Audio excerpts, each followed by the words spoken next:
حضرت معاویہ صحابی ہیں، کاتب وحی ہیں، حضور کے برادر نسبتی ہیں، صالح ہیں، ام حبیبہ بہن ہے ان کی جو حضور کی زوجہ محترمہ ہے، ان کا مقام بہت بلند ہے، لیکن ہم انہیں خلفائے راشدین میں شامل نہیں کرتے، اس لیے کہ ان کا جو خلافت کو اختیار کرنا یا حکومت اختیار کرنا یہ قبائلی عصبیت کی بنیاد پر تھا، باہمی مشورے کی بنیاد پر نہیں تھا۔ لیکن 20 سال تک ان کا دور حکومت ہے اور کوئی خونریزی نہیں، کوئی غارت گری نہیں، کوئی اختلاف نہیں، کوئی بغاوت نہیں، کوئی جھگڑا نہیں، مدبر اس درجے کے تھے۔ اب آئیے آخری سٹیج آئی، حضرت معاویہ کو مشورہ دیا گیا، مغیرہ ابن شعبہ ایک بزرگ صحابی تھے، کہ دیکھیے جناب امیر، مسلمانوں میں اختلاف ہوا، 4.5 سال 5 سال خانہ جنگی رہی، اب اگر پھر معاملہ آپ کے انتقال کے بعد ایسے ہی چھوٹ گیا تو اختلافات ہوں گے، جھگڑے ہوں گے، مختلف دعوے دار سامنے آئیں گے، جنگیں ہوں گی، پھر دوبارہ جو ہے فساد ہو جائے گا، آپ کسی کو نامزد کر دیجیے۔ اور پھر مشورہ دیا اپنے بیٹے یزید کو نامزد کر دیجیے۔ حضرت معاویہ ریلیکٹنٹ رہے، لیکن اس کے بعد انہوں نے مان لیا اور فیصلہ کر لیا۔ یہاں میں چاہتا ہوں کہ بات سمجھ لیں اچھی طرح، اس معاملے میں اگر آپ حضرت معاویہ کی نیت پر شک کریں گے تو مجھے آپ کے ایمان پر شک ہو جائے گا۔ نیت پر نہیں، غلطی ہو سکتی ہے، صحابی ہیں، نیت غلط نہیں تھی، نیت کیا تھی؟ اور میں سمجھتا ہوں 100% درست تھی کہ اب اتنا پانی گزر چکا ہے پل کے نیچے سے وقت کے دریا میں کہ بارے صحابہ سب رخصت ہو چکے، اب اکثریت 9 مسلموں کی ہے، عصبیتیں بھی ہیں، قبائلی عصبیتیں ختم تو نہیں ہوئی، لہذا جب تک کوئی قبائلی عصبیت پیچھے نہیں ہوگی حکومت کے، حکومت نہیں چل سکے گی۔ یہ ابن خلدون کا لفظ ہے، عصبیت، کوئی چیز جو جوڑے آپ کو۔ تو دینی عصبیت اب کمزور پڑ گئی ہے، اس لیے کہ حضور نے جن کو تربیت دی تھی وہ اب گئے، اکثر و بیشتر گئے۔ اب اگر ایسے چھوڑ دیا گیا اور کوئی قبائلی عصبیت پشت پر نہ آئی تو پھر خانہ جنگی ہوگی، 5 سال تک ہوئی۔ اس بنا پر انہوں نے اسے صحیح سمجھا۔ آپ اختلاف کر سکتے ہیں، صحابہ کی رائے سے اختلاف ہو سکتا ہے، لیکن آپ ان کی نیت پر شک نہیں کر سکتے۔ بہرحال واقعہ کیا ہے تاریخی اعتبار سے کہ یہ 10ویں سال میں نامزد کر دیا یزید کو اپنے بعد خلیفہ کے لیے، ولی عہد۔ اس وقت تقریباً سب نے بات مان لی سوائے 5 افراد کے۔ وہ 5 افراد بہت اہم تھے، بہت اہم۔ ابو بکر اہم ترین آدمی تھے، ان کے بیٹے عبد الرحمن ابن ابو بکر۔ عمر نمبر 2 تھے، عبداللہ ابن عمر۔ زبیر، عبداللہ ابن زبیر۔ عباس، عبداللہ ابن عباس۔ اور حسین ابن علی۔ حضرت حسن کا انتقال ہو گیا۔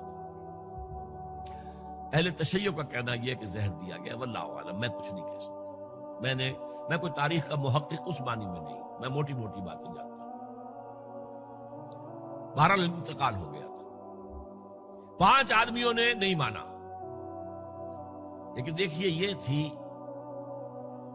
تدبر کی بات حضرت امیر معاویہ کی۔ کوئی دباؤ نہیں ڈالا، کوئی جبر نہیں کیا، کوئی کسی کو نقصان نہیں پہنچایا کہ نہیں مان رہے تو یہ کر دیں، نہیں۔ دیکھیں گے جب وقت آئے گا۔ جب وقت آیا حضرت معاویہ کے انتقال کے بعد،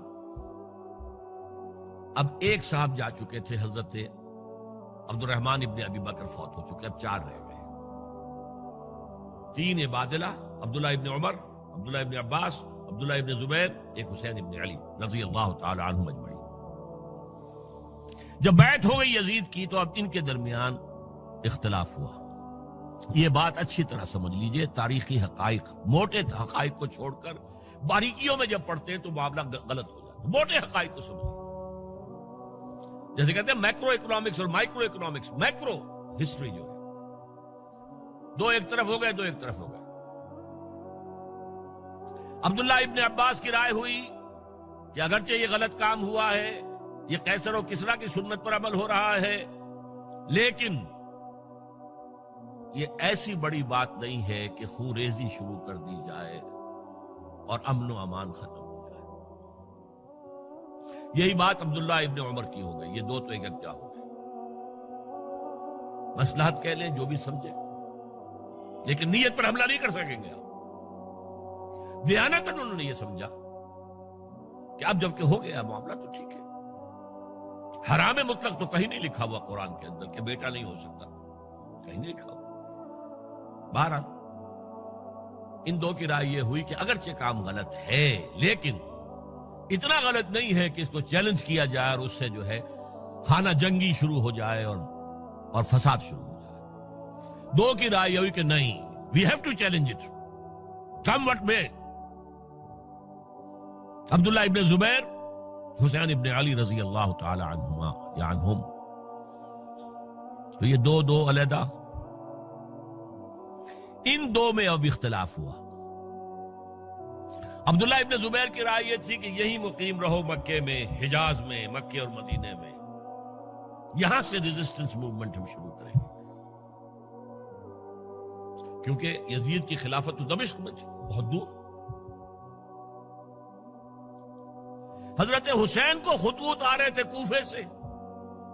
کوفہ حضرت علی کا صدر مقام رہا تھا، اور جن سبائیوں نے فتنہ پیدا کیا تھا حضرت عثمان کے خلاف وہ بھی وہیں آباد تھے. انہوں نے خطوط کا تاتا باندھ دیا، آپ آئیے ہم آپ سے بیعت کریں گے اور کھڑے ہوں گے اور مقابلہ کریں گے اور اس یزید کی حکومت ختم کریں گے. ڈاک کے تھیلے بھرے ہوئے. حضرت حسین نے فیصلہ کیا کوفے جانے کا، بہت روکا. عبداللہ ابن عباس بہت ان سے بزرگ تھے عمر میں، اور ویسے بھی ایک اعتبار سے نانا تھے، ایک اعتبار سے پردادا تھے. حضرت عبداللہ ابن عباس حضور کے چچا زاد بھائی تھے تو نانا ہو گئے کہ نہیں؟ حضور نانا تھے کہ نہیں؟ اور حضور کے چچا تھے حضرت عباس، ان کے بیٹے ہیں. تو اس اعتبار سے حضرت علی رضی اللہ تعالیٰ عنہ کے کیا ہو گئے؟ چچا. بہرحال میں کچھ گڑبڑ کر رہا ہوں اس وقت. وہ دوڑتے جا رہے تھے کہ حسین خدا کے لیے مت جاؤ، خدا کے لیے مت جاؤ، یہ کوفی تمہارا ساتھ نہیں دیں گے. الکوفی لا یوفی، کوفی وفا نہیں کرتا وعدہ. اور خدا کے لیے اگر جانا ہے اپنے گھر والوں کو یہاں چھوڑ دو. بس حضرت حسین پر رضی اللہ تعالی عنہ جو ایک کیفیت تھی، انہوں نے سب باتوں کو نظر انداز کیا. وہاں ہزاروں لوگوں نے مسلم بن عقیل جو حضرت حسین کے نمائندے کی حیثیت سے پہلے گئے تھے، ان کے ہاتھوں پر بیعت کیا. وہ خطوط آ رہے تو اور بھی بات پختہ ہو گئی. ابھی راستے ہی میں تھے کہ پتہ چلا کہ ابن زیاد گورنر بن کر آیا ہے، اور اس نے جو وہاں پر تشدد کیا ہے اور ڈنڈا برسایا ہے، سب بیعت توڑ کے گھروں میں چھپ گئے. اور مسلم بن عقیل جو ہیں وہ بے یار و مددگار شہید بھی کر دیے گئے. حضرت حسین نے ارادہ کیا کہ واپس ہو جائے مدینے کی طرف. اب مسلم بن عقیل کے بیٹے جو ہیں، وہ عرب کی ایک غیرت ہے، ایک آنر جسے آج کل کہتے ہیں، ہم اپنے باپ کا بدلہ لیے بغیر نہیں جائیں گے. اور حضرت حسین کی شرافت اور مروت، یہ لوگ میرے ساتھ آئے تھے نا، میرا ساتھ دے رہے تھے، اب میں ان کا ساتھ کیسے چھوڑوں. بہرحال وہ حادثہ فاجعہ ہو کر رہا، اور اس میں سب سے بڑا سبب جو بنا ہے وہ میں چاہتا ہوں جس کی طرف کسی کی نگاہ نہیں گئی. افسوس یہ ہے کہ میرا اس پر جو کتابچہ ہے سانحہ کربلا وہ آؤٹ آف پرنٹ تھا. کوشش تھی کہ آج یہاں وہ پیش کیا جاتا، مختصر ترین، لیکن آپ دیکھیں گے کہ کلیئر ہو جاتی ہے ہسٹری. دو کتابچے ہیں. شہید مظلوم، میرے نزدیک مظلوم ترین شہید حضرت عثمان رضی اللہ تعالی، اور سانحہ کربلا، بہت بڑا سانحہ، اس میں کوئی شک نہیں. حضرت حسین کا صبر اور مثابرت اور استقلال اور شجاعت، یہ مثالی ہے تاریخ کے اندر. اپنے سامنے جو ہے اپنے ایک ایک کر کے چراغ گل ہو رہے ہیں، خاندان سارا ختم ہو رہا ہے، شیرخوار بچے شہید ہو رہے ہیں. وہ تو ایک بچہ بیمار تھا، حضرت علی بن حسین زین العابدین رحمت اللہ علیہ، وہ بچا ہے. لیکن اصل میں شرافت اور مروت جو ہے وہ بسا اوقات اپنی شرافت کی وجہ سے مار کھا جاتی ہے. حضرت حسین سے میرے نزدیک یہ ایک اسٹریٹجک مسٹیک ہوئی کہ جب کوفیوں کا لشکر سامنے تھا تو وہاں کھڑے ہو کر ایک ایک کا نام لے گا، فلاں ابن فلاں کیا تم نے مجھے خط نہیں لکھا تھا؟ اے فلاں ابن فلاں کیا تم نے مجھے خط نہیں لکھا تھا؟ سب کے راز فاش کر رہے ہیں. اور دیکھو یہ میرے پاس یہ تھیلے بھرے ہوئے تمہارے خطوں کے موجود ہیں، تم نے مجھے بلایا اور میں آیا. یہ بات تھی جس کی بنا پر اب ان کے لیے کوئی چارہ نہیں تھا کہ انہیں شہید کر دیں، ورنہ تو یہ ہمارا بھانڈا پھوڑ دیں گے جا کر یزید کے پاس، تو ہماری کھالیں کھنچ جائیں گی. یہی وجہ ہے کہ حضرت حسین نے 3 آفرز کی. مجھے واپس مدینے جانے دو، نہیں. مجھے یزید کے پاس جانے دو، نہیں. مجھے کہیں اسلامی سرحد پر بھیج دو، میں وہاں پر کافروں سے جنگ کرتے ہوئے زندگی ختم کر لوں گا، نہیں. ہیئر اینڈ ناؤ بیٹھ کرو. یہ حضرت حسین کی شرافت، غیرت، حمیت، مروت اس کے خلاف تھا. لہذا انہیں شہید کیا گیا اور پھر خیموں کو آگ لگائی گئی. یہ نوٹ کیجئے کیوں لگائی گئی. اگر تو یہ غصے اور انتقام میں اور وینجینس میں ہوتا تو حضرت علی بن حسین زین العابدین کو بھی شہید کرنا چاہیے تھا، نہیں کیا. اگر یہ اس طرح کا معاملہ ہوتا تو خواتین کی بے حرمتی ہوتی، نہیں ہوئی. یہ خیمے کیوں جلائے؟ تاکہ وہ جو ایویڈنس ہے وہ ختم ہو جائے. ہمارے خلاف یہ جو ڈاکومنٹری پروف لیے پھر رہے ہیں، خیمے جلیں گے اور یہ تھیلے بھی جل جائیں گے اور یہ خود بھی جل جائیں گے اور ہم بچ جائیں گے. یہ ہے میرا تجزیہ. بہرحال اس میں کوئی شک نہیں کہ تاریخ انسانی کے عظیم حوادث میں سے وہ ہے، اور میرے نزدیک حضرت حسین رضی اللہ تعالیٰ عنہ کا اختلاف کر سکتا ہے، جو چاہے کرے. حضرت حسین سے اختلاف کرے اور اتفاق کرے حضرت عبداللہ ابن عمر، عبداللہ ابن عباس کے ساتھ، تب بھی ٹھیک ہے. اور اگر حضرت عبداللہ ابن عباس اور عبداللہ ابن عمر سے اتفاق کرے اور حضرت حسین ان سے اختلاف کرے، تب بھی شک ہے. معصوم کوئی نہیں. ہمارے نزدیک معصومیت خاصہ نبوت ہے. نبوت ختم ہوئی حضور پر، معصومیت ختم ہوئی. غلطی ہر ایک سے ہو سکتی ہے اور آپ رائے رکھ سکتے ہیں، لیکن کسی صحابی کی نیت پر حملہ نہیں کریں گے. صحابی کی نیت پر حملے کا مطلب کیا ہے کہ محمد صلی اللہ علیہ وسلم تزکیہ نفس نہیں کر پائے. یہ ریفلیکٹ کرے گی حضور کی اس پوری کی پوری جد و جہد پر کہ شخصیت سازی نہیں کر پائے محمد صلی اللہ علیہ وسلم. نہیں، معاذ اللہ ثم معاذ اللہ ثم معاذ اللہ.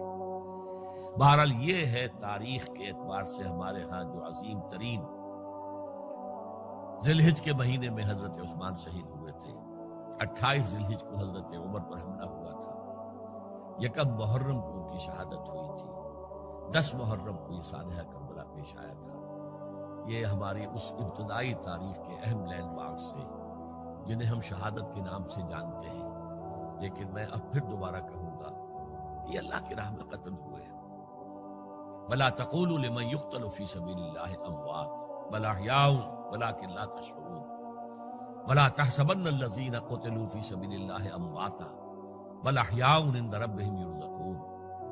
لیکن وہ شہادت علی الناس کی ذمہ داری جو مجھ پر اور آپ پر ہے، حضرت حسین کو یاد کر لیں، حضرت عثمان کو یاد کر لیں، ان کے لیے کوئی رنج اور غم کا اظہار کر لیں، اس سے کچھ حاصل نہیں ہے. حاصل تو یہ ہے کہ شہادت علی الناس کی تیاری کیجئے. اپنی ذاتی زندگی میں آج سے گواہی دیجئے اللہ کے بندے ہونے کی، اپنے عمل میں، اپنے قول میں، اور کوشش کیجئے کہ مل جل کر اس ملک کے اندر وہ نظام برپا کریں کہ جو شہادت علی الناس دین حق کے ایک کامل نمونے کے طور پر دنیا پر حجت قائم کر دے کہ دیکھ لو اپنی آنکھوں سے یہ ہے وہ دین حق جو محمد لے کر آئے تھے. اللہ تعالیٰ مجھے اور آپ کو اس کی توفیق عطا فرمائے. باقی یہ کہ یہ کیسے ہوگا اس پر تو میری کتابیں پہلے بھی تقاریر میں کر چکا ہوں. وہ منہج انقلاب نبوی وغیرہ وہ ہے، ان کا مطالعہ کیجیے۔